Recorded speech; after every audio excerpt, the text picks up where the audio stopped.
പിന്നെ ദജ്ജാൽ എന്തായിരിക്കും എന്നതിൻ്റെ വിശദീകരണം നബി സല്ലല്ലാഹു അലൈഹി വസല്ലം തന്നെ പറഞ്ഞിട്ടുണ്ട്. ദജ്ജാലിൻ്റെ കഴുത എന്ന് പറഞ്ഞു കഴിഞ്ഞാൽ വാഹനം എന്നുള്ള അർത്ഥമാണ്. കാരണം അന്നത്തെ കാലത്ത് മോട്ടോർ സൈക്കിളോ കാറോ കപ്പലോ ഒന്നും ഇല്ലല്ലോ. അന്ന് വാഹനത്തിന് ആയിട്ട് ഉപയോഗിച്ചിരുന്ന കഴുത, ഒട്ടകം, കുതിരയൊക്കെയാണ്. അപ്പോൾ ദജ്ജാലിൻ്റെ വാഹനമാണ്. ദജ്ജാലിൻ്റെ വാഹനം എങ്ങനെയായിരിക്കും എന്നതിനെപ്പറ്റി നബി സല്ലല്ലാഹു അലൈഹി വസല്ലം പറയുന്നുണ്ട്. അതിൻ്റെ 2 ചെവികളും തമ്മിൽ 70 വാര ദൂരം ഉണ്ടാവും. അതുപോലെ ആ കഴുത പുറപ്പെടുന്നതിന് മുമ്പ് ഒരു ഒച്ച ഉണ്ടാക്കും. അതുപോലെ ആ കഴുതയുടെ ഉള്ളിൽ അലങ്കാര ലൈറ്റുകൾ ഉണ്ടാകും, അലങ്കാര വിളക്കുകളുണ്ടാവും. അത് തീ തിന്നുന്ന കഴുതയായിരിക്കും. ഇതൊക്കെയാണ് പറയുന്നത്. ശരിക്കും ഇതെല്ലാം ഇൻറ്റേർണൽ കമ്പസ്റ്റൻ എൻജിനുകൾ ഉപയോഗിക്കുന്ന വാഹനങ്ങളാണ് പറയുന്നത്. കപ്പൽ, ഫ്ലൈറ്റ്, തീവണ്ടി, കാറ്, മോട്ടോർ സൈക്കിൾ ഇതെല്ലാം കണ്ടുപിടിച്ചത് യൂറോപ്യന്മാരാണ്. ഇൻറ്റേർണൽ കമ്പസ്റ്റൻ എൻജിൻ കണ്ടുപിടിച്ചത് യൂറോപ്യന്മാരാണ്. അപ്പോൾ ഈ തീ തിന്നുക എന്ന് പറഞ്ഞാൽ ഈ എൻജിൻ്റെ അകത്ത് തീയാണല്ലോ.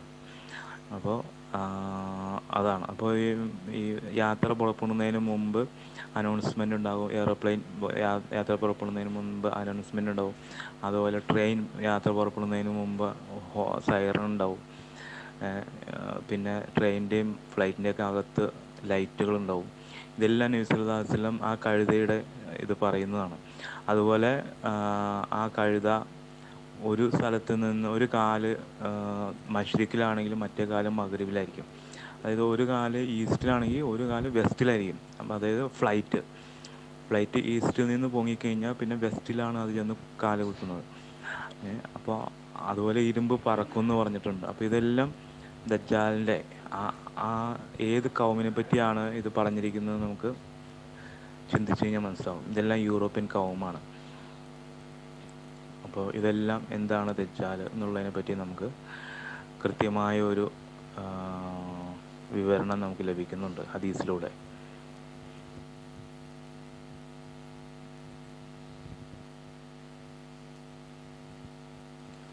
മിർസ ഗുലാം മുഹമ്മദ് അലൈഹി ഇസ്ലാമിന് ഈ വിവരണങ്ങൾ കിട്ടിയത് വഹീൻ്റെ അടിസ്ഥാനത്തിലാണോ അല്ലയോ എന്നുള്ളതല്ല ചോദ്യം. ഇതിനുള്ള അതോറിറ്റി ഉണ്ടോ ഇല്ലയോ എന്നുള്ളതാണ് ചോദ്യം. താങ്കൾ ആദ്യം അത് പറയൂ, ഇദ്ദേഹത്തിന് അതോറിറ്റി ഉണ്ടോ ഇല്ലയോ. അതാണ് ഞാൻ ആദ്യമേ താങ്കളോട് ചോദിച്ചത്. ഇതെല്ലാം വിശദീകരിക്കാനുള്ള അതോറിറ്റി ആർക്കാണുള്ളത്? അതിലൊരു തീരുമാനം വന്നാൽ പിന്നെ ബാക്കിയുള്ളത് എങ്ങനെയാണ്? വഹി മൂലമാണോ, അല്ലെങ്കിൽ എവിടെയെങ്കിലും വായിച്ചിട്ടാണോ, അല്ലെങ്കിൽ ആരെങ്കിലും പറഞ്ഞു കൊടുത്തതാണോ എന്ന് അത് രണ്ടാമത്തെ ചോദ്യമാണ്. ആദ്യം താങ്കൾ പറയൂ, ആർക്കാണ് ഇത് പറയാനുള്ള ഏറ്റവും കൂടുതൽ അതോറിറ്റി ഉള്ളത്?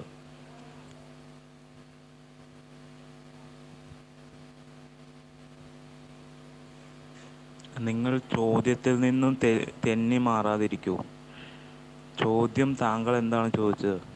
താങ്കൾ ചോദിച്ചത് ദജ്ജാൽ എന്താണ്, നിങ്ങളുടെ വിശ്വാസപ്രകാരം ദജ്ജാൽ എന്താണ്, അതാണ് താങ്കളുടെ ചോദ്യം. ഞാൻ അതിനുള്ള വിശദീകരണം പറഞ്ഞു. വിശദീകരണം പറഞ്ഞതിന് അതിന് മുമ്പ് ആദ്യം തന്നെ ഞാൻ ചോദിച്ചു താങ്കളുടെ അടുത്ത്, ഈ ദജ്ജാൽ ആരാണ് എന്ന് വിശദീകരിക്കാനുള്ള അതോറിറ്റി ആർക്കാണ്? അത് ഇതുവരെ താങ്കൾ പറയുന്നില്ല. ആ ചോദ്യത്തിന് ഉത്തരം താങ്കൾ പറയുന്നില്ല. അത് പറയാതെ ചോദ്യത്തിൽ നിന്നും ഡൈവേർട്ട് ചെയ്ത് പോയിക്കൊണ്ടിരിക്കുകയാണ്. ഞാൻ വീണ്ടും ചോദിക്കുകയാണ്, ഈ കാലത്ത് ദജ്ജാൽ എന്ന് പറഞ്ഞാൽ എന്താണ് എന്ന് പറയാനുള്ള അതോറിറ്റി ആർക്കാണ്?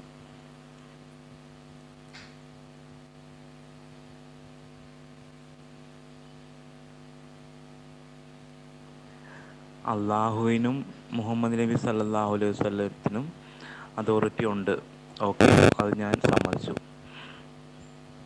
അള്ളാഹു ഏതായാലും നേരിട്ടുമൊന്നും പറയൂല. മുഹമ്മദ് നബി സല്ലല്ലാഹു അലൈഹി വസല്ലം ആണെങ്കിൽ പറയാനുള്ളത് പറഞ്ഞു കഴിഞ്ഞു, വഫാത്തായി പോവുകയും ചെയ്തു. ഇനി ഏതായാലും വന്ന് പറയൂല, പ്രത്യേകിച്ച് ഈ കാലത്ത് വരൂല. അപ്പോൾ പിന്നെ ഈ കാലത്ത് പറയാൻ ആർക്കാണ് അതോറിറ്റി ഉള്ളത്? താങ്കൾ എന്തിനാണ് തെന്നി മാറുന്നത്? ഞാനിതൊരു ട്രിക്കായിട്ടുള്ള ക്വസ്റ്റ്യനൊന്നുമല്ല, ഞാൻ നിങ്ങൾക്ക് പറഞ്ഞു തരാൻ വേണ്ടിയാണ് ചോദിക്കുന്നത്. ഈ കാലത്ത് ആർക്കാണ് അതോറിറ്റി ഉള്ളത്? എനിക്കാണോ, താങ്കൾക്കാണോ, മൗലവിമാർക്കാണോ, അല്ല ഇമാം മഹദിക്കാണോ, അല്ലെങ്കിൽ വേറെ ഏതെങ്കിലും ഹിന്ദു സന്യാസിക്കാണോ, അല്ലെങ്കിൽ വേറെ ഏതെങ്കിലും പാസ്റ്റർമാർക്കാണോ, ആർക്കാണ്? താങ്കൾ പറയുമ്പോഴാണ് താങ്കളുടെ പ്രശ്നം എന്താണെന്നുള്ളത് മനസ്സിലാക്കിയിട്ട് എനിക്ക് താങ്കളെ പറഞ്ഞ് മനസ്സിലാക്കാൻ പറ്റുള്ളൂ. അതിനുവേണ്ടിയാണ് ചോദിക്കുന്നത്.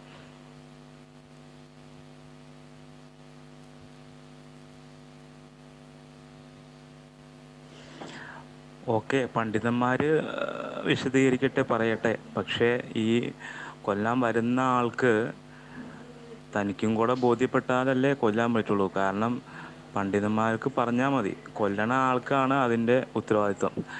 കൊല്ലണ ആൾ മാറിപ്പോയി കഴിഞ്ഞാൽ അള്ളാഹുവിനോട് മറുപടി പറയേണ്ടത് കൊല്ലണ ആളാണ്. അപ്പോൾ ആ ആളാണ് തീരുമാനിക്കേണ്ടത് ആരെ കൊല്ലണം എന്നുള്ളത്. അപ്പോൾ ആ ആൾക്കും പറയാനുള്ള അധികാരമുണ്ട്, ഞാൻ കൊല്ലേണ്ടത് ഇന്ന ആളെയാണ്, ഇന്ന ആളെ അല്ല. അപ്പോൾ അത് നമ്മൾ മനസ്സിലാക്കണം.